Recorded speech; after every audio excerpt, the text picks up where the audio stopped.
Train ticket നിരക്ക് വർധന പ്രാബല്യത്തിൽ 215 കിലോമീറ്ററിൽ കൂടുതലുള്ള ജനറൽ ക്ലാസ് ടിക്കറ്റുകളുടെ വില 1 പൈസയാണ് വർദ്ധിപ്പിച്ചിരിക്കുന്നത്. Mail, express, non AC, AC ക്ലാസുകൾക്ക് കിലോമീറ്ററിന് 2 പൈസ അധികമായി നൽകണം.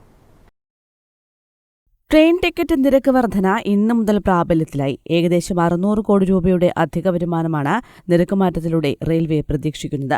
പുതുക്കിയ നിരക്കനുസരിച്ച് ഓർഡിനറി ക്ലാസ്സിൽ 215 കിലോമീറ്ററിന് മുകളിലുള്ള യാത്രകൾക്ക് കിലോമീറ്ററിന് 1 പൈസ അധികമായി നൽകണം.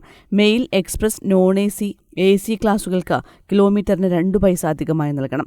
215 കിലോമീറ്ററിൽ താഴെ ദൂരം സഞ്ചരിക്കുന്ന യാത്രക്കാർക്ക് ടിക്കറ്റ് നിരക്കിൽ വർധനയില്ല.